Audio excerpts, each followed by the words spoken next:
All right, let's talk about what we're doing with our arms. So, talked about in the previous clip, we basically want to be at 90 degrees or a little bit higher. So one of the reasons here, the length of the lever, there's this cross pattern connection. So if I'm running with a really low arm position, the longer this lever gets, the longer this lever is going to get. And we think about it in terms of physics, my short lever is going to move through this pendulum motion much more efficiently than this long lever. So if this lever gets long, opposite side leg gets long, all of a sudden our pendulum is not going to be as efficient as it should be. So 90 degrees or a little higher. I mentioned Bobby McGee. He's another one to look up and read or watch any videos he has out there. So he talks about having a glass tutu on, except he's South African, so he says gloss tutu. And now I almost can't say it without saying gloss tutu.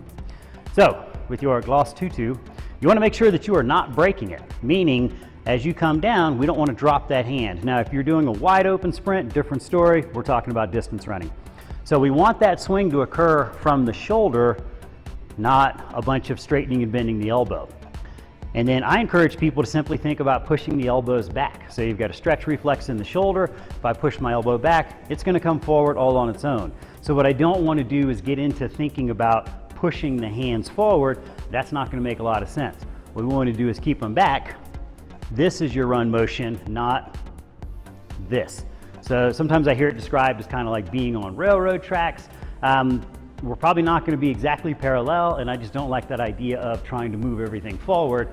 So bring yourself into position, and then you're just driving the elbows backwards. A pretty good drill you can use to work on that is to stand basically at a wall, maybe an inch or two off, and then work on your arm swing. So don't punch the wall, that's going to hurt. That's going to help you get into a proper arm swing and not get into all this business with the hands going out front.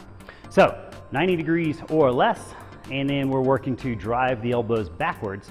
And when you start getting into something like a hill or a tough effort, you really start pumping those arms, driving those elbows backwards. Talked about in a previous clip, your legs are going to match up as far as cadence, and that's going to help motor you on up, whether it's going up a hill or if you happen to need a big kick there at the end and you're tracking somebody down, pump those arms and you're going to get going a little bit faster.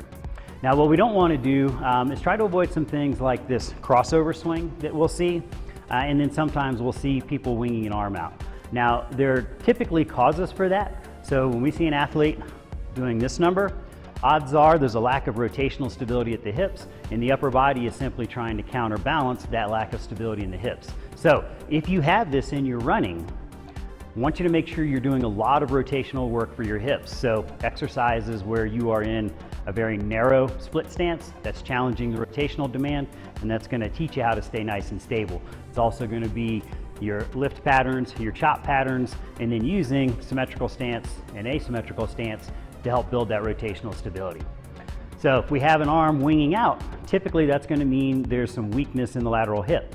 So if I'm in mid stance on this left leg and my left lateral hip isn't doing what it's supposed to, glute med, because we hear that all the time, then I'm probably going to wing an arm out in an effort to try and counterbalance myself.